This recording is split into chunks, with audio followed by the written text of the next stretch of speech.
피해자는 이 같은 사정을 모르는 상황에서 권모 씨를 믿고 수익을 기대하며 피의자의 계좌와 자금이 권모 씨의 범행에 활용된 것으로 혐의 없음 결정을 하였습니다. 당시 검찰은 김건희 여사가 주식을 잘 모르는 일반 투자자라고 하면서 불기소 처분을 내렸습니다. 그래서 검찰인가 변호사인가 거센 비판이 나왔었는데요. 하지만 최근 나온 보도들은 검찰의 주장을 정면으로 반박하고 있습니다. 즉, 김건희 여사는 주가 조작임을 알고 있었고 성공 보수로 수익의 40%를 줄 거라는 약속도 했다는 겁니다. 이런 내용이 담긴 녹취를 최근 검찰이 확보한 건데요. 그렇다면 이 녹취들 왜 이제서야 확보가 됐을까요? 여기에 검찰에 대한 비판 포인트가 있습니다. 이 녹취들은 미래에셋증권 서버에서 발견이 됐습니다. 그런데 이곳은 4년 전에도 압수수색을 했던 곳입니다. 그러니까 당시에 이 녹음 파일들을 빼놓고 수색을 한 건데 여기가 증거의 밭이었던 겁니다. 그래서 김건희 여사의 주가 조작 사건 외에도 검찰의 조직적 은폐가 있었는지도 특검에서 조사를 해야 한다는 목소리가 나오고 있습니다. 네, 이 사건은 도대체 언제 끝날지 모르겠습니다. 아직도 계속 우리가 토론을 해야 된다는 게 좀 서글퍼지는데 재수사 과정에서 주요 단서가 나왔기 때문에 잠깐만 짚어보겠습니다. 검찰이 녹음 파일이죠. 통화 녹음 파일 수백 개를 확보했다고 합니다. 자신의 계좌를 운영한 김건희 여사의 블랙펄 인베스트먼트 측에 수익을 배분하기로 했다라는 내용이 담긴 그런 통화이고요. 수백 개라고 하면 얼마나 더 많은 내용들이 나올지 알 수가 없습니다. 특히 그쪽에서 주가를 관리하고 있다라는 취지의 내용까지 있기 때문에 주가를 그쪽에서 관리하고 있다는 것은 보기에 따라서는 주가 조작을 알고 있다라는 뉘앙스로도 읽힐 수 있거든요. 저희가 언제까지 뉘앙스, 추정 이렇게 말해야 되는지 전 솔직히 모르겠습니다. 전 이미 주가 조작의 증거가 너무 차고도 넘친다고 생각합니다. 이번 지금 녹취록이 나온 거에 대해서 뭐 스모킹건이 나왔다 이런 말씀들을 하시는데 전 동의하지 않습니다. 스모킹건은 이미 나왔거든요. 예. 이미 주가 조작 세력들이 주가 조작 세력들에게 자 지금 주식을 팔라라고 문자를 보내자마자 김건희 여사가 본인의 계좌를 관리하는 그 증권사 직원에게 바로 몇 초 뒤 7초 뒤에 바로 그 매도하라고 하면서 수억 원어치의 그 8만 주에 달하는 그 주식을 팔아 치운 그 증거와 정황들이 남아 있습니다. 그럼에도 불구하고 검찰에서는 불기소할 때 뭐라고 했죠? 전문성이 부족한 투자자다. 아니 주가 조작 세력과 정확히 몇 초 차이로 그걸 매도해가지고 수억 원의 차익을 거둔 사람에게 어떻게 전문성이 부족한 투자자라고 할 수 있는 거죠? 저는 이미 김건희 여사가 이 불법 그 도이치모터스 주가 조작 세력들과 함께하고 있다는 증거들이 차고도 넘치는 상황인데 이 정도까지 그들이 주가를 관리하고 있다는 녹취까지 나와야 추정하고 뭔가 의심할 수 있는 수준에 이르는 게 저는 너무 안타깝습니다. 예. 검찰이라면 제가 생각하는 상식적인 검찰이라면 지금 작년까지 나왔던 증거만으로도 충분히 김건희 여사를 기소하고 수사하고 이미 재판으로 넘겨졌어야 되는 부분임에도 불구하고 이 정도 녹취 말씀하신 것처럼 수백 개가 확보된 그 녹취에서 추가적으로 어떤 내용들이 또 나올지 모르겠습니다만 대체 어느 정도 명백한 증거들이 나와야 김건희 여사가 주가 조작에 관여됐다는 것을 인정해 줄 수 있는 겁니까? 왜 아직도 인정해 주지 못하는지 저는 솔직히 납득이 가지 않습니다. 예, 지금 JTBC와 또 SBS에서 보도한 내용이고요. 또 다양한 언론들이 계속 여러 단독 기사들을 내고 있습니다. 수년째 많은 언론들이 이 사안에 매달려서 집요하게 추적을 하고 있는데 언제까지 추적만 하다 시간이 가야 되는지 알 수가 없습니다. 빨리 좀 끝났으면 좋겠는데 특검이 한다고 하니까 특검이 잘 밝혔으면 좋겠습니다. 이 녹음 파일은 2009년부터 3년 동안 통화한 것으로 지금 나타나고 있거든요. 전직 대통령 부인 신분이기 전에 훨씬 전이죠. 2009년이면 증권사 직원하고 통화한 것인데 언론에서는 주가 조작을 알고 있었을 것이다. 따라서 방조 혐의는 일단 피하기 어렵게 보인다. 이렇게 분석을 하고 있습니다. 그 분석은 어떻게 평가하세요? 우선적으로 이제 검찰이 지난해 김건희 여사에 대해서 불기소 처분을 한 이유는 뭐냐면 법원에서 김건희 여사의 어떤 계좌가 주가 조작에 동원됐다는 것은 판결이 나왔습니다. 네. 다만 김건희 여사가 본인이 실제로 본인의 계좌가 주가 조작에 이용되고 있다는 사실을 인식하고 있느냐, 이 부분에 있어서 인식하고 있다고 딱 떨어질 만한 어떤 증거가 없다. 그렇기 때문에 이거에 대해서 기소는 하지 못했다고 봤거든요.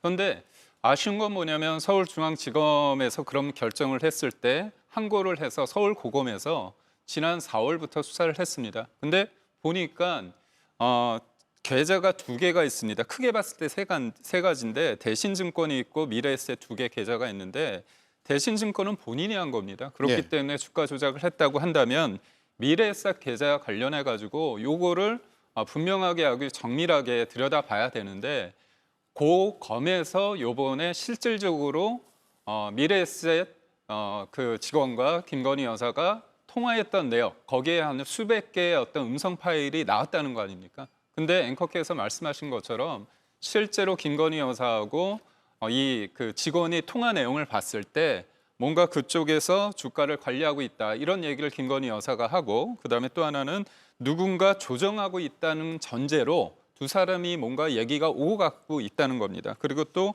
과도한 수익금 배분을 요구하는 그런 부분에 대해서 김건희 여사가 얘기를 했다는 음성 파일에 나왔기 때문에 예. 그렇다면 제3자가 봤을 때는 뭔가 김건희 여사가 아예 모르는 게 아니라 내 계좌가 주가 조작에 이용되고 있다는 것을 인식하고 있던 거 아니냐, 이런 어떤 추론을 할 수 있다. 그렇기 때문에 예전에 비해서 본인에는 예전에는 나는 이건 모르는 거다 이렇게 얘기를 했다면 검찰 입장에서는 그거를 탄핵시킬 수 있는 어떤 증거를 취했다, 증거를 확보했다, 그런 측면에서 봤을 때 기소될 가능성이 좀 있지 않을까 싶은데요. 예. 저는 다만 좀 아쉬운 건 뭐냐면 이거는 앵커께서 말씀하신 대로 4년이 넘었습니다. 수사에 들어간 지. 이거는 문재인 정부 때도 있었는데 그 당시에 지금 민주당의 의원이신 서울중앙지검장을 역임하신 분이 1년 6개월 동안 수사를 했습니다. 예. 그때 왜 이쪽에 대해 미래에셋 계좌에 대해서 이 부분에 대해서는 서버를 압수수색하면서 이런 부분을 들여다보지 못했는지, 그 부분에 대해서는 좀 아쉬움이 남습니다. 네. 실제로 그렇기 때문에 검찰의 그런 정권의 눈치, 그리고 봐주기 수사, 이런 것들이 적나라하게 이번에 드러난 거라고 저는 봅니다. 어떻게 정권이 바뀌고 검찰이 재수사를 시작한 50일 만에 이런 증거들이 차고 넘치게 쏟아집니까? 그럼 그동안에 검찰은 과연 무엇을 한 것입니까? 사실 최근에 비화폰으로 민정수석과 그리고 검찰총장이 통화를 했다, 이런 부분에 있어서도 결국에는 정권과 검찰이 뭔가 봐주기식 수사를 한 거 아니냐. 물론 그거는 명태균과 다른 이슈들이었다 하더라도요. 김건희 여사는 그동안에 본인에 대한 잘못에 대해서 계속 부인한 것도 영부인으로서 정치적 도의적인 문제가 분명히 있는 것이고요. 특히 이런 녹취록에 대한 존재는 모든 의뢰인들이 자산관리사나 아니면은 증권의 매수 매도할 때 당연히 해당 그런 증권사들은 녹음을 할 수밖에 없습니다. 네. 책임 소재가 나중에 문제가 될 수 있거든요. 그런 면에서 녹음 파일을 확보를 왜 이제서 했느냐, 도대체 이해할 수가 없다. 그런 면에서는 국민적인 그런 분노들이 당연히 있을 수밖에 없고, 이번 결과는 당연히 특검으로 인해서 김건희 여사가 소환되고 기소하는 재판 과정까지 갈지 모르겠지만, 그런 응당의 코스를 통해서 검찰도 그동안의 과오들, 이런 부분에 있어서 회복을 할 필요가 있다고 생각을 들고, 특히나 이번 정권에서의 그런 검찰들의 정권의 눈치를 보는 여러 가지 문제점들에 대해서는 제대로 개혁을 할 수밖에 없는 또 하나의 대표적인 명분을 제공해줬다. 검찰이 스스로 그런 부분에서의 잘못을 이번 사건을 통해서 적나라하게 드러난 것이다라고 생각을 합니다. 예. 짧게 추가 말씀드리면 그 당시 이성윤 지금은 그 민주당 국회의원이죠. 그 당시 검사가 주도했음에도 왜 밝혀내지 못했냐라고 하는 당시 얘기를 서울중앙지검장이었죠. 그렇죠. 계속해서 지금 국민의힘 측에서 얘기하는데 검찰 내부에 윤석열 라인이 존재하기 때문인 겁니다. 예. 온갖 수단을 활용해서 그런 수사를 막았겠죠. 그 이후에 검찰총장이 윤석열 검찰총장이 대통령이 되고 대통령이 된 다음에 더 많은 권력을 갖고 이걸 막지 않았습니까? 그렇기 때문에 이런 것들을 수사를 제대로 못했던 것이고, 이번에 재수사를 했던 이 담당하고 있는 대부분의 검사들 아마도 그 도이치모터스 주가 조작 공범들을 수사했던 사람들입니다. 대부분이 이 사람들 이 그 검찰 세력 내의 그 윤석열 라인, 그리고 윤석열 대통령 그 당시 재임 중이었던 그 온갖 방해 속에서도 도이치모터스 공작 그 그 공범들, 주범들을 수사하고 재판에서 유죄 판결을 받아냈던 사람들입니다. 이 사람들이 이제 제대로 된 김건희 여사까지 수사를 하니까 이 정도 얘기가 나오는 것이고요. 그리고 아까 전에 계속해서 뭔가 이 기소될지 안 될지 모른다. 왜냐하면 주가 조작 본인의 계좌가 주가 조작에 활용됐는지 인지한 여부가 아직 확인되지 않았기 때문입니다. 제가 아까 말씀드린 그 문자 정황만 보더라도 본인의 계좌가 그 주가 조작에 활용되고 있는지 아닌지 모르는 정도가 아니라 본인이 그 문자를 전달해서 주가 조작에 가담한 사람이라니까요. 어떻게 이거를 무슨 더 추가적인 증거가 필요하다니 저는 아까부터 말씀드리지만 그 주가 조작 세력들과 똑같은 시기에 그 문자를 전달해서 자신의 계좌 관리인에게 매도하라고 명령을 내렸잖아요. 그게 주가 조작에 참여했다는 명백한 증거지 더 이상 무슨 추가적인 증거가 필요합니까? 저는 기소가 될 가능성은 거의 100%에 수렴한다고 보고요. 예. 이게 지연된 정의입니다. 과거에 그 검찰 권력과 국가의 권력을 이용해서 이 수사를 막았던 윤석열 전 대통령이 사라졌기 때문에 드디어 제대로 된 수사가 이루어지고 있는 것이고요. 빠른 특검으로 넘어가게 되겠지만 특검에서 좀 더 명확한 수사를 통해서 정말 면면백객이 밝혀야 되는 부분이라고 생각합니다. 예. 짧게 말씀드려도 될까요? 이성윤 서울지검장이 그때 수사를 할 때 검찰총장은 윤석열 검찰총장이 맞습니다. 예. 하지만 그 당시에 법무부 장관, 추미애 법무장관이 수사 지휘 배제를 시켰습니다. 그리고 문재인 정부 때 시절입니다. 그때 뭐 꺾이지도 않은 상태입니다. 그렇다면 여러 가지 상황을 봤을 때 적극적으로 이성윤 당시 서울중앙지검장이 책임감을 가지고 했으면 충분히 풀 수 있었는데 왜 그때 무혐의를 주지도 않고 그렇다고 기소를 해주지도 않은 상태에서 왜 아무것도 못했는가에 대한 비판은 받아야 된다고 봅니다. 그것도 특검에서 밝혀내면 되지 않을까요? 그러니까 이성윤 지검장은 윤석열 총장이 수사를 사실상 막았다는 취지의 그동안에 반박을 해왔고 또 윤석열 전 대통령 측은 문재인 정부 때 탈탈 털지 않았냐 근데 안 나오지 않았냐 이런 논리거든요. 근데 어쨌든 그것도 특검에서 조사한다면 다 나오지 않을까요? 어디서 뭘 막았고 왜 수사가 막혀왔는지 안 됐는지.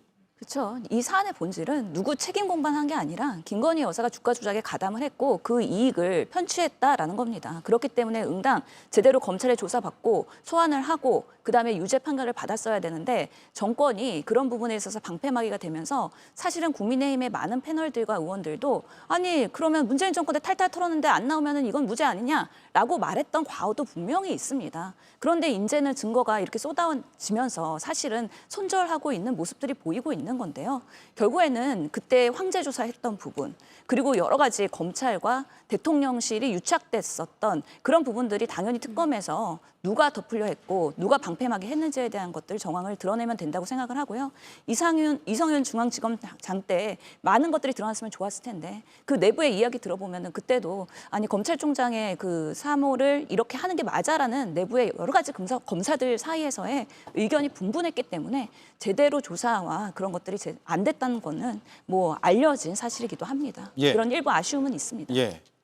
자, 이 사안에 대해서 더 말씀하실 부분 있으면 예. 네, 방금 주장하신 바와 같이 명백한 증거라면 기소가 당연히 절차대로 되겠죠. 하지만 문재인 정부 때 그리고 윤석열 정부 때 이제 이재명 정부 때까지 계속해서 이어져서 지금 해당 사안에 대한 수사가 진행되고 있는데요. 앞으로 상황들은 조금 더 살펴봐야겠지만 특히 검사에 대해서 민주당 측에서 과도하게 정치화되었다거나 검찰청 폐지를 주장한다거나 하는 극단적인 주장은 좀 자제가 되어야 될 것 같습니다. 사실 그런 식으로 연결짓자면 검사 출신인 이성윤 의원 같은 경우에도 검찰 내부에서 라인이 있는 것이 아니냐라고 지적을 받으면 또 유착 관계가 있는 것이 아니냐라는 의심까지 이어질 수 있다고 생각이 들고요. 정부에 관계없이 그리고 신분에 관계없이 공정하게 재판받고 수사받아야 되는 건 맞습니다.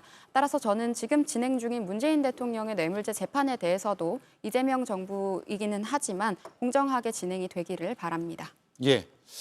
자, 조금 전 기사가 나와서 잠깐 소개해드리면 JTBC가 김건희 여사가 도이치모터스 주가 조작을 알고 있었다는 새로운 핵심 단서를 집중 보도하고 있는데 어제는 저희가 김 여사가 증권사 직원에게 블랙펄 인베스트의 계좌를 맡기고 수익 40%를 주기로 했다라고 말한 통화 육성을 검찰이 확보했다는 걸 단독 보도했는데 서울 고검 재수사팀의 수사 결과 김 여사가 블랙펄에 20억 원을 2달가량 맡기고 수익 40%를 약정한 정황이 드러났다라고 합니다. 그리고 여러 육성 파일들이 있고요. 상세한 내용은 JTBC 뉴스룸에서 전해드릴 예정이어서 6시에 막 기사가 나왔네요. 네, 저희 JTBC에서 보도하고 있기 때문에 잠깐 소개를 해드렸고요. 오늘 여기까지 해야 될 것 같습니다. 더 하실 말씀이 있겠지만 다음 시간에 또 나누도록 하죠. 네 분 수고 많으셨습니다. 맞습니다.